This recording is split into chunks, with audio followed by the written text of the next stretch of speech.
नमस्कार, स्वागत है आपका हमारी खास पेशकश गोल्ड स्पेशल में। और हमने नाम दिया है गोल्ड है जो झुकने का नाम ही नहीं ले रहा है। ट्रेडिशनल जितने भी फंडामेंटल्स गोल्ड के लिए होते थे वो अब कोई भी काम नहीं कर रहे हैं। डॉलर मजबूत हो रहा है तो भी गोल्ड चल रहा है, बॉन्ड यील्ड में मजबूती है फिर भी गोल्ड चल रहा है, सोने पर इसका कोई असर नहीं हो रहा है।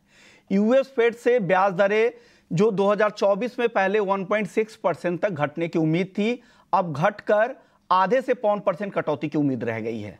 पहले अनुमान लगाया जा रहा था कि 2024 में फेड 3 से 4 बार ब्याज दरें घटाएगा, वो घटकर अब 2 बार तक हो गई हैं। फिर भी गोल्ड पर इसका कोई असर नहीं है। गोल्ड की डिमांड की बात करें तो गोल्ड ETF से लेकर फिजिकल डिमांड तक, चाहे वो यूएस में हो, यूरोप हो या फिर भारत में, हर जगह से गायब होते दिख रहे हैं। सेंट्रल बैंक्स की बाइंग क्या फिर इतनी है कि इस तरह की तेजी आ जाए? क्योंकि सेंट्रल बाइंग के अगर फरवरी के अगर आप आंकड़े देखेंगे तो मंथली आंकड़े उतने नहीं दिख रहे थे जिस तरह की ये तेजी है। तो ऐसे में सवाल ये है कि इतनी बाइंग आ कहाँ से रही है? क्या ये तेजी मोमेंटम तेजी है जिसे स्पेकुलेटर्स और हेजर्स ड्राइव कर रहे हैं और शॉर्ट सेलर्स को एक्सक्यूज किया जा रहा है? और जब ये तेजी के सौदे कटेंगे, एक्सपायर्ड होंगे, तब ये तेजी पर इसके बाद जो हमारे एक्सपर्ट्स हैं वो क्या दलील देंगे? चलिए इन तमाम मुद्दों पर चर्चा करेंगे। आज हमारे साथ 4 बेहद खास मेहमान हैं।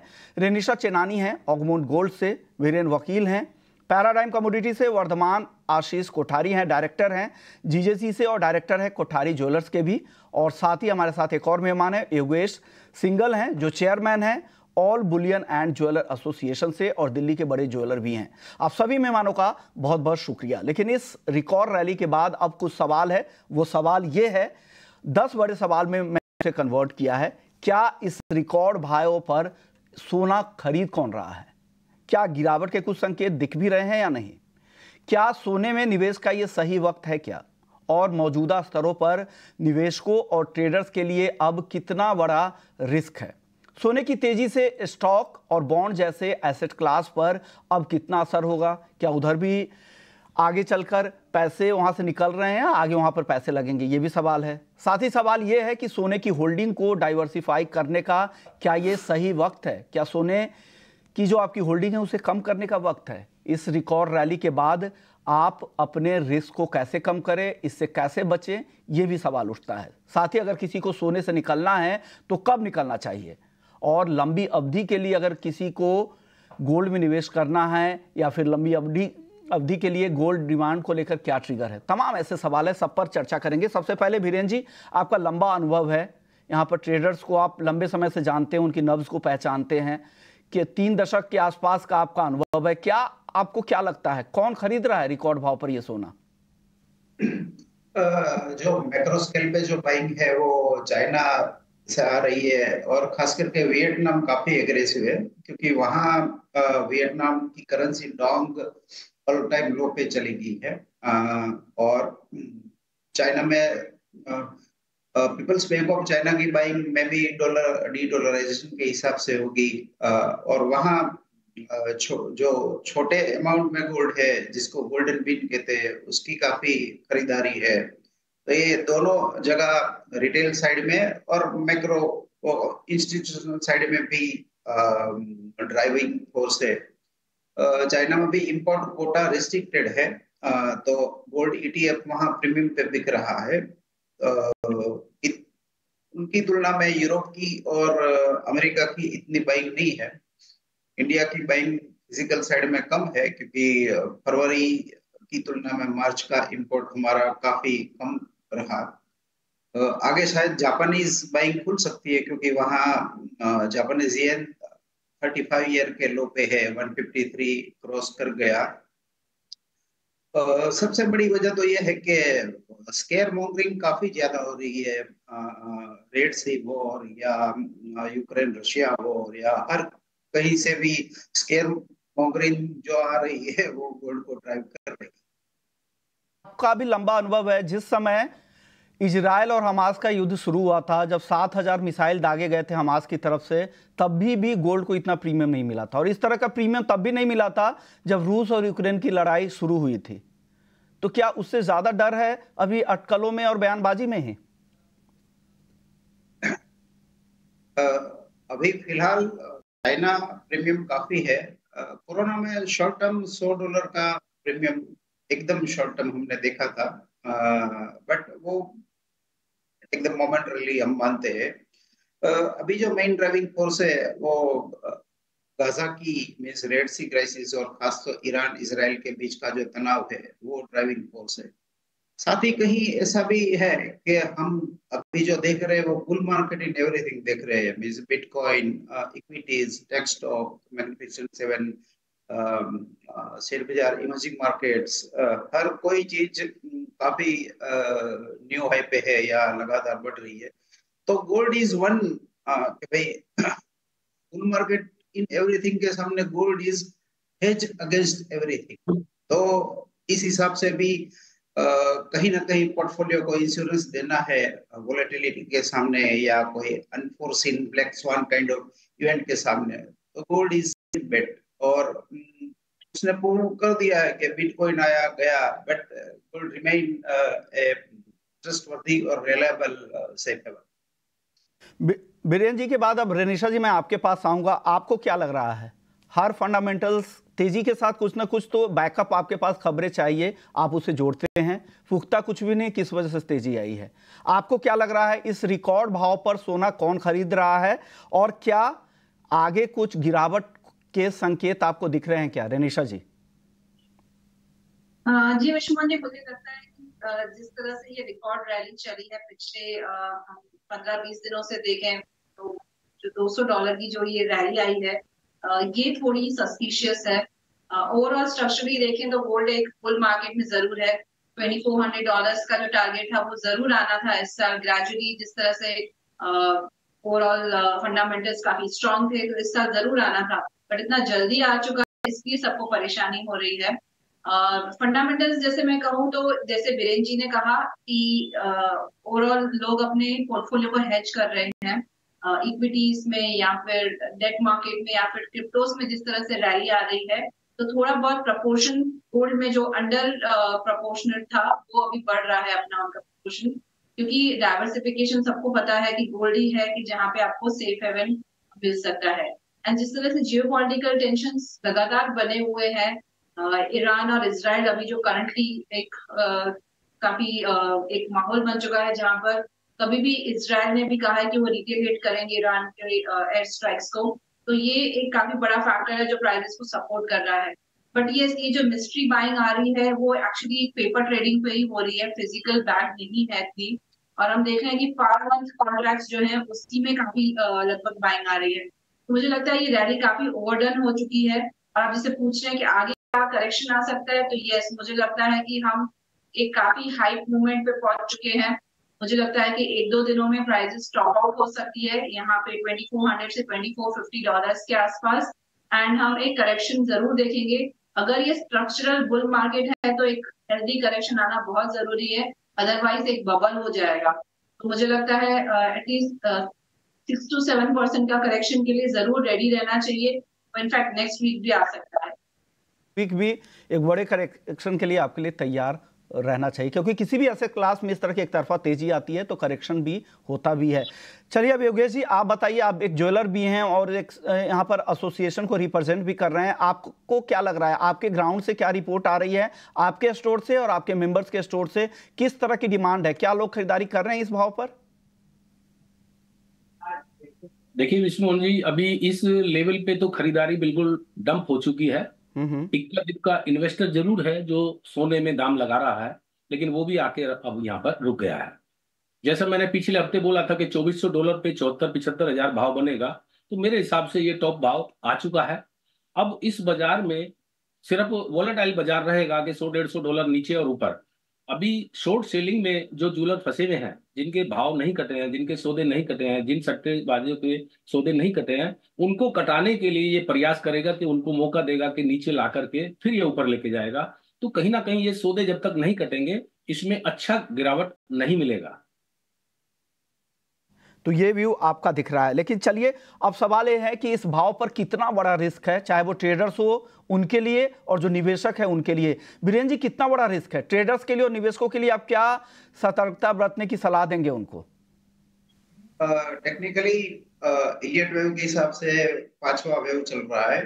पांचवा वेव की एविडेंस ये होती है कि इसमें mania condition, extreme fear, hyper volatility, ये सब होता है। यूजुअली जब भी मार्केट टॉप के नजदीक होता है तो डेली स्विंग काफी बड़े होते हैं नॉर्मल बाजार की तुलना में। तो ये कंडीशन थोड़ी मैच हो रही है। अब 2378 का लेवल क्रॉस हुआ है, तो अब may be 2420, 2440, probably 2440 final target Elliot wave के हिसाब से आ रहा है। उसके बाद जो एबीसी करेक्शन बनेगा उसमें समवेयर अराउंड हम 2178 से लेके 2240 के बीच का कोई लेवल देखेंगे। आशीष जी, आप लोगों का जीजेसी का इतना बड़ा इवेंट भी था, किस तरह की डिमांड उस समय से ही तेजी शुरू हो गई थी? काफी ऊपर थे भाव उस समय भी, वहां से डिमांड की किस तरह की रिपोर्ट आई, किस तरह के डील्स हुए, या काफी कुछ खाली हुआ, आप लोगों को निराशा हाथ लगी? देखिए, अगर आप जीजेसी शो की बात करें, जीजे शो की बात करें, तो उस समय में जितने रिटेलर्स थे वे वहां परचेजिंग के लिए पहुंचे थे और उनको पूरी उम्मीद थी कि अप्रैल मई जून जो शादी का सीजन है और अक्षय तृतीया है और गुड़ी पड़वा है, तो उस हिसाब से वहां पे तो बहुत अच्छी खरीदारी हुई। जीजे शो एक सक्सेस शो था। अब रिटेलर तो अपनी तैयारी करेगा ही करेगा, आगे कंज्यूमर का इंतजार करेगा, वो माल अपनी दुकान में भरेगा। तो वो नजर से तो रिटेलर ने खरीदारी करी। और जहां तक उसके बाद कंज्यूमर की बात है, तो गुड़ी पड़वा भी महाराष्ट्र में और काफी जगह में काफी अच्छा गया है। भाव की तेजी के बाद भी गुड़ी पड़वा काफी अच्छा गया कंज्यूमर के लिए, B2C के लिए। की रिपोर्ट थी कि काफी सालों के बाद गुड़ी पड़वा में इतनी कम बिक्री हुई है। ये पंकज अरोड़ा जी हमारे चैनल पर ET नाउ स्वदेश पे आके कह गए थे, और आपके शो में मैं आया था, वहाँ पे कई सारे एग्जीबिटर्स से मैं पर्सनली बात किया, स्टॉल्स पे जाके। उन लोगों ने कहा कि इक्के दुक्के लोग आ रहे हैं। वहाँ तो कुछ लोग आ भी रहे थे। बेंगलुरु का जो शो था, जो जीजे EPC ने करवाया था, वहाँ पर सिल्वर के सबसे बड़े कारोबारी ने कहा कि 2 दिनों में मेरे पास एक भी ग्राहक नहीं है। 2-3 लोग जो देख रहे हैं वो अपने दोस्त लोग हैं जो आके बातचीत के लिए सिर्फ आए हैं, एक भी ग्राहक 2 दिनों में नहीं आए हैं। इस तरह का रिस्पॉन्स था। इस पर आप क्या कहेंगे आशीष जी? नहीं, मैं थोड़ा सा जीजे शो की आपको बात बता दूं। 2 दिनों में ही, शुरुआती के 2 दिनों में ही इतना अच्छा रिस्पांस था सारे एग्जीबिटर्स को, सारे रिटेलर थे। मैं भी एज ए रिटेलर वहां था और मैंने भी अच्छी खरीदारी करी। वॉल्यूम वाइज पिछले साल और इस साल में 100% फर्क दिख रहा है। वॉल्यूम वाइज कम हुआ है, लेकिन वैल्यू वाइज तो ग्रोथ मिली ही है हर रिटेलर को। वॉल्यूम में बिल्कुल मान रहा हूँ कि रिटेलर कम क्या हुआ, आप इस भाव के आसपास अगर खरीदारी करते हैं तो क्या आप मार्जिन को बनाए रख सकते हैं? थोड़ा सा तो हेज रखना पड़ता है। और हम लोगों के जो रिटेलर्स हैं, हम लोग तो ये देखते हैं कि सामने में कंज्यूमर जो जो खरीदारी करता है उतना उतना हम लोग भाव पकड़ते चलते हैं। क्योंकि कहीं ना कहीं रिटेल में थोड़ा ना थोड़ा हलचल है, क्योंकि जिस परिवार में शादी है वो खरीदी में आएगा। ऑफ कोर्स उतना जोश नहीं है, लेकिन शादी का ग्राहक और रूरल इंडिया का ग्राहक आज भी सोने पे ही विश्वास करता है और वो सोने की खरीदारी करता है।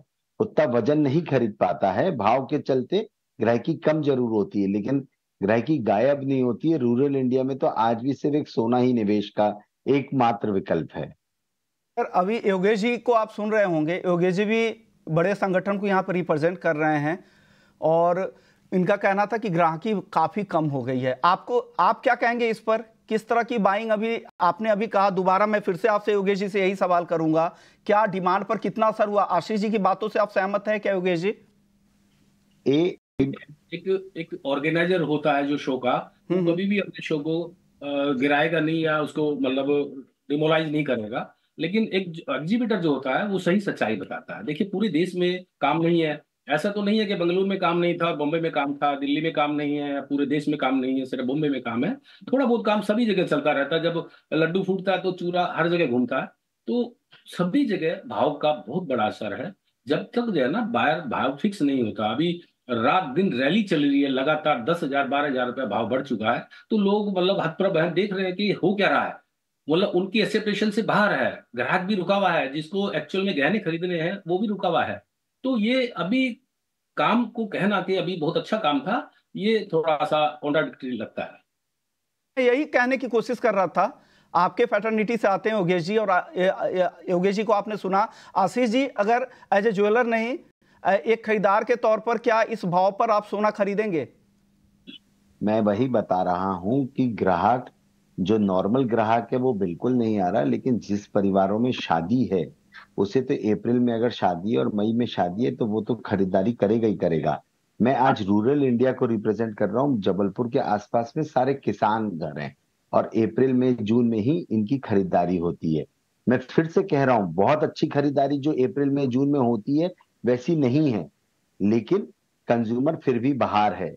मैं आज बैठा हूं अपने ऑफिस में, मैं अपने सामने देख सकता हूं 3 से 4 ग्राहक बैठे हैं।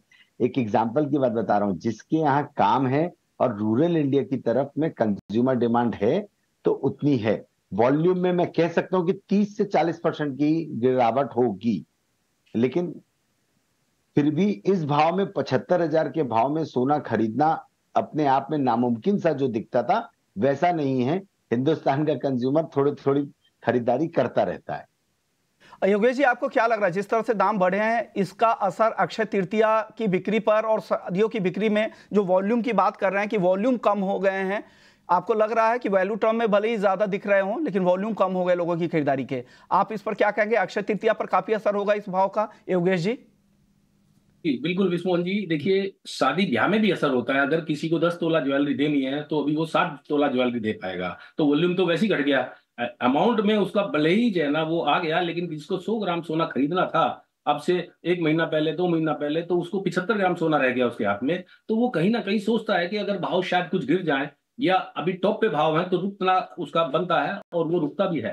थोड़ा बहुत इन्वेस्टर है जिसको लगता है कि मेरे को, हिंदुस्तान का जो इन्वेस्टर है वो हमेशा तेजी में सोना खरीदता है और जब वो घट जाता है तब वो बेचता है। हमारे हिंदुस्तान का जो इन्वेस्टर है तकरीबन तकरीबन तेजी में, आज भी हम देखते हैं कि इन्वेस्टर अभी भी सोचता है कि मैं खरीद लूं क्या या नहीं खरीदूं क्या, तो इस तरह का कंफ्यूजन करता है। लेकिन ग्राहक है वो अभी रुका हुआ है, ज्वेलर है अभी रुका हुआ है, बहुत जरूरी जरूरी खरीदारी वो कर रहे हैं। या कह लीजिए कि अब जिसके पास समय है वो ले रहा है, जिसके पास समय नहीं है तो उसकी मजबूरी है कि उसको शादी करनी है, लड़की को शादी करनी है तो उसको गहने खरीदने ही खरीदने, वो उसकी मजबूरी है। लेकिन वॉल्यूम से अगर हम देखें तो वॉल्यूम जो है ना 25% से ज्यादा वॉल्यूम मुझे लगता नहीं है हमारे ट्रेड के अंदर। बिल्कुल, तो इससे ऊंचे भाव पे कोई भी अचानक इस तरह की सरप्राइज रैली आ जाए, बाजार के हम डर की बात कर रहे हैं, जियोपॉलिटिकल कंसर्न की बात कर रहे हैं, लेकिन कंसर्न सिर्फ बातों में अगर है, उससे अगर इतनी तेजी आ जाए तो डेफिनेटली किसी को भरोसा नहीं होता है। और इस भरोसे की वजह से ही लोग अभी खरीदारी में इतनी कमी आई है। जिनको बहुत ज्यादा जरूरत हो, शादी है घर में, तब तो खरीदना उनके लिए मजबूरी है, अदरवाइज कोई भी चाहेगा इंतजार करे भाव नीचे आने का। बीरेन जी, अब आप बताइए क्या लग रहा है, क्या सोने की होल्डिंग को डाइवर्सिफाई करने का वक्त आ गया है? सोने से इस भाव पर निकलने का वक्त आ गया है ताकि लोअर लेवल पर उन्हें मौका मिलेगा। इस पर आप क्या कहेंगे बीरेन सर? दिस लेवल में प्रेफरेबली मैं थोड़ा होल्डिंग कम करना प्रेफर करूंगा। जो एक इंसिडेंट रिकॉल मैं कर रहा हूँ कि तो 1922 से जो करेक्शन आया था 2011-12 में, उसमें इंडियन टर्म्स में 32,000 से 24,000 तक प्राइस आए थे, और न्यूयॉर्क कॉमेक्स के हिसाब से 1920 से 1,050 तक आए थे। ये बात अलग है कि 24,000 के प्राइस पे इतनी भारी डिमांड निकली कि इंडिया में गोल्ड 4,000 प्रीमियम पे बिका, और उस समय शायद ही किसी जगह पे एक रिंग या एक बैंगन भी नहीं था, इतनी ग्राहकी थी। क्योंकि इंडिया बॉटम पे माल लेने में काफी एक्टिव रहता है। बट एट दिस लेवल तो मैं बाइंग प्रेफर नहीं करूंगा, थोड़ा होल्डिंग कम करूंगा, ऐसा मेरा टेक है। उस समय मैंने यूएस में ये भी देखा था कि लोगों ने अपने दांत में जो गोल्डन टीथ होता है वो उसका सोना भी निकाल दिया था। तो आपको लग रहा है बीरेन सर कि उस तरह की ही रैली है, उस तरह की यही भाव है कि अब दांत निकालने का वक्त आ गया है? मैं दांत तक तो नहीं जाऊंगा, but at least even jewellery holding भी मैं थोड़ा कम करने का ओवर पावरिंग इमोशन है मेरा अभी। रेनिशा जी, आपको एज ए फीमेल आपके लगाव ज्यादा होंगे गोल्ड से, लेकिन आप क्या सलाह दे रही हैं अगर किसी को गोल्ड से अगर निकलना है, बेचना है, अगर उन्हें कम करना है अपनी होल्डिंग गोल्ड की, तो क्या ये भाव सही वक्त है क्या?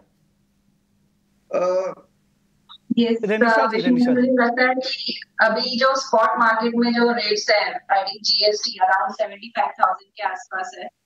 तो जिसकी अगर डिजिटल गोल्ड में होल्डिंग्स हैं या फिर जिसने बार्स कॉइन्स इन्वेस्टमेंट के हिसाब से खरीद के रखे थे, यस, उनको अगर शॉर्ट टर्म में थोड़ा प्रॉफिट बुक करना हो तो वो बेच सकते हैं, क्योंकि ये काफी हाई लेवल की प्राइसेस है। और शायद एक महीने के बाद जब अक्षय तृतीया आएगी तब उनको थोड़े लोअर प्राइसेस मिलेंगे और वहां पे वो फिर से खरीद सकते हैं। तब शायद स्पॉट मार्केट में रेट 70,000 से 71,000 के आसपास हो।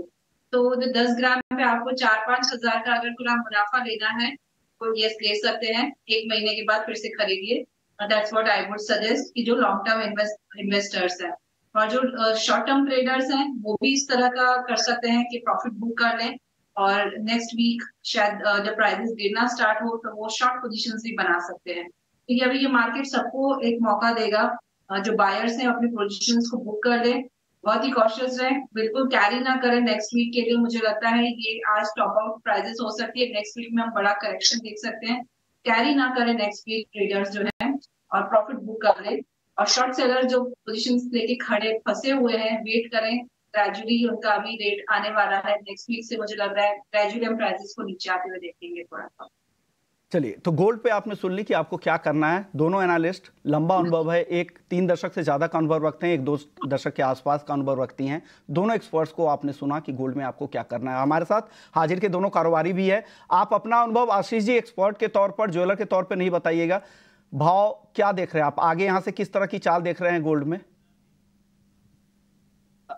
भाव तो जिस रैली में बढ़े हैं तो कहीं ना कहीं अब एक करेक्शन दिखता है। जो लोगों ने शॉर्ट किया हुआ है उनको एक छोटा सा मौका देंगे, वो करेक्शन करेंगे। तो अभी शॉर्ट टर्म में तो पक्का करेक्शन दिखता है। अभी 10, 20, 30 डॉलर जरूर आगे बढ़ जाए, बट नीचे में ऐसा दिखता है कि 2200, 2300 डॉलर पे आना चाहिए। ये मेरे को तो अभी करेक्शन शॉर्ट टर्म में दिखता है। लॉन्ग टर्म में मैं हमेशा से ही बहुत तेजी है ये मैं मान के चलता हूँ। बताइए योगेश जी, आपका अनुभव क्या कहता है एक्सपर्ट के तौर पर, भाव कहां जाते देख रहे हैं आप यहां से गोल्ड के? मेरे हिसाब से $2400 है, ये अनफ है। और यहाँ पे अपना अगर किसी ने नीचे भाव में खरीदा हुआ है तो वो प्रॉफिट बुक कर सकता है। लेकिन जो फ्रेश सेलिंग करना चाहता है तो मैं उसको कभी भी इजाजत नहीं देता कि फ्रेश सेलिंग करे। नीचे जैसी भाव आवे वो खरीद लेवे। ये भाव $2400 पे रैली आती रहेगी। 2300 आ गए, 2250 आ गए, फिर 2400 हो गए। तो जब तक ये सौदे कटान नहीं होंगे, जब तक जिसकी शॉर्ट सेलिंग है, जब तक वो अपने भाव बराबर नहीं करेंगे, तब तक इसमें कोई बहुत बड़ी मंदी आने के आसार नहीं है। की बात, वक्त कम है, छोटे छोटे जवाब आपसे चाहूंगा। बीरेंद्र सर, आप बताइए चांदी की चाल कैसी आपको दिख रही है? क्या यहाँ भी और तेजी बाकी आपको दिख रही है या यहाँ पर भी अब रिस्क बढ़ गया है? काफी समय के बाद इसमें 2920 का हर्डल है वो क्लियर हुआ है, तो इसमें अभी रैली शायद बाकी है। गोल्ड की तुलना में जो है ना, जिसको कहे गोल्ड सिल्वर रेशियो के हिसाब से, तो मैं भी शायद हम इसमें 30-30 और वो अगर क्रॉस होता है तो 3178 तक शायद देखेंगे। गोल्ड की तुलना में चांदी आउट परफॉर्म करेगी नियर टर्म, ऐसा मैं देख रहा हूँ। चांदी आउट परफॉर्म करेगी, लेकिन इस तरह जिस तरह की तेजी आई है तो हो सकता है कि बीच में कुछ करेक्शन आपको दिखे। आप बताइए रेनिशा जी, आपका आउटलुक चांदी पर? मैं जिस तरह से गोल्ड में थोड़ा करेक्शन का वेट कर रही हूँ, मुझे लग रहा है आ सकता है, एक्सपेक्ट कर रही हूँ। सिल्वर में भी मुझे लगता है थोड़ा करेक्शन देख सकते हैं, $30 के आसपास टॉप आउट होके वापस $28 तक आ सकती है। इंडियन टर्म्स में 86,000 के आसपास टॉप आउट होके प्राइसेस फिर से 82-83,000 तक आ सकती है। तो उसमें भी आप थोड़ा ऊपर जाए, आज के दिन में प्रॉफिट बुक कर लीजिए, नेक्स्ट वीक आपको वापस नीचे मिलेगा। ओके, तो नेक्स्ट वीक आपको नीचे का भाव भी दिख सकता है। यह आउटलुक चांदी को लेकर दोनों एक्सपर्ट्स का है। अब हमारे हाजिर के कारोबारियों से भी जान लेते हैं। आशीष जी, आप बताइए चांदी को लेकर आप क्या कहेंगे? मैं शॉर्ट टर्म एनालिसिस तो नहीं बता पाऊंगा, लेकिन मैं ये मान के चल रहा हूं कि ये जो ब्रेकआउट हुआ है ये $30 में हो सकता है वापस थोड़ा सा रुके और एक छोटा करेक्शन करे, बट अदरवाइज मुझको $35 दिखती है चांदी। Time frame sir? चांदी में रैली बाकी है। आशीष जी, कब तक टाइम फ्रेम आप बता दीजिएगा? एग्जैक्ट टाइम फ्रेम टेक्निकली मैं नहीं बता पाऊंगा विष्णु जी, लेकिन मेरा ये पक्का मानना है कि ये ब्रेकआउट बहुत समय बाद हुआ है, तो यहाँ से अभी $30 से $35 की ओर भी जाएगा। कुछ समय के लिए $30 के टाइम पे कुछ करेक्शन आ सकता है, जैसा भी रेनिशा जी ने बताया। आप बताइए योगेश जी, चांदी को लेकर आपका अनुभव क्या कह रहा है? क्या चांदी में ज्यादा दम है गोल्ड के मुकाबले, और इसकी डिमांड अभी ठीक ठाक होगी? इस पर आप क्या कहेंगे योगेश जी? देखिए, चांदी का भाव जो हम शुरू से देखते आ रहे हैं, तो 1 और 2 का रेशो रहता था ज्यादा से ज्यादा, और कम से कम 1 और 1.5 का रहता था। यानी कि सोना अगर 70,000 है तो चांदी कम से कम 1,05,000 होनी चाहिए थी, या 1,40,000 तक होनी चाहिए थी। उस रेशो में चांदी परफॉर्म नहीं कर रही है, तो मैं दौड़ से बाहर समझता हूँ। इन्वेस्टर तो कम से कम सोने में इन्वेस्ट करता है, चांदी में बहुत कम करता है। तो पहले लोग इन्वेस्ट करते थे, लेकिन अब चांदी दौड़ से बाहर हो गई है, क्योंकि इसका 1-1.5 का रेशो नहीं है, तकरीबन सोने के बराबर ही बराबर 2-4-5 हजार रुपए का भाव में डिफरेंस रहता है। सोने के साथ साथ ऊपर नीचे चलती रहती है, तो इसमें बहुत ज्यादा मैं इन्वेस्टमेंट में बहुत ज्यादा मैं इंटरेस्ट नहीं लेता। तो ये व्यू गोल्ड को लेकर और चांदी को लेकर। लेकिन अब चलिए जाते जाते अब बात कर लेते हैं, जिस तरह के शोज हो रहे हैं आजकल देश भर में, बुलियन एसोसिएशंस वगैरह करा रहे हैं। योगेश जी 30 सेकंड में जवाब दीजिए, क्या लग रहा है ये बहुत ज्यादा नहीं हो रहे हैं? देखिए, ये शो मैंने बॉम्बे में भी सुना था, जो सिग्नेचर शो था उसके बारे में थोड़ा सा व्यू अच्छे नहीं थे लोगों के। तो ये शो अभी धीरे धीरे गिरेंगे। एक बाढ़ सी आ गई है, जैसे मतलब एक ऑर्गेनाइजर को सिर्फ एक ही काम है कि ज्वेलरी का शो लगाना। छोटे छोटे शहरों में 2 टायर 3 टायर और जगह जगह वो शो लगने लगे हैं। तो एक अंत हो चुका है इसका। कंपटीशन इतना बढ़ चुका है कि रिटेल में टंचों में परसेंटेज में माल बिकने लगा है। लोग बाग 0 वेरिएशन में 0% में मतलब मेकिंग में माल बेचने लगे हैं। तो इसमें कहीं ना कहीं ये शो में लगाम नहीं लगेगी, तो ये व्यापार हमारा बिल्कुल चौपट हो जाएगा। आप इस पे क्या कहेंगे? शो तो ठीक है, लेकिन इसके फायदे ग्राउंड पे कितना हो रहा है? छोटे ज्वेलर्स को फायदा हो रहा है नहीं? ये इसका फीडबैक लिए बगैर लगातार सिर्फ शो करना ही जरूरी है, या इसका फीडबैक 360 डिग्री भी आना चाहिए? आशीष जी, आपसे मेरा सवाल था। देखिए, क्या है कि शोज जो हैं ऑफ कोर्स ज्यादा हो रहे हैं। अगर हम देश भर की बात करें तो ऑफ कोर्स उसमें कहीं ना कहीं बदलाव आएगा, कुछ समय में बदलाव आएगा। एक फ्लो होता है, उस समय कुछ शोज ज्यादा हो जाते हैं, बट मुझे लगता है कि आने वाले समय में सब एसोसिएशंस आपस में बैठेंगे और बदलाव आ सकता है, शो की संख्या कम होगी। सवाल मैं इसलिए पूछ रहा था ताकि इंडस्ट्री के बहुत सारे छोटे ज्वेलर्स, ऐसा होता है कि जब एसोसिएशन आती है तो उनके मैनेजिंग कमेटी के लोगों को अपनी ब्रांडिंग करने का, रीब्रांडिंग करने का, बढ़ने का मौका मिलता है। छोटे ज्वेलर्स पीछे रह जाते हैं, तो फीडबैक भी लेना ज़रूरी है, उनको फ़ायदा हो रहा है कि नहीं, ताकि पूरी कम्युनिटी बढ़े, पूरी फैटर्निटी बढ़े। ये फ़ायदा ज़रूरी है। चलिए, शुक्रिया रेनिशा जी आपका, बीरेन सर आपका, आशीष जी, योगेश जी आपका भी बहुत बहुत शुक्रिया। आप लोग आए और वक्त निकाला और सोने चांदी पर आपने अपनी बहुमूल्य राय रखी। तो इस खास पेशकश को यहीं समेटते हैं, लेकिन बाकी खबरों के लिए आप बने रहिए ET Now स्वदेश पर।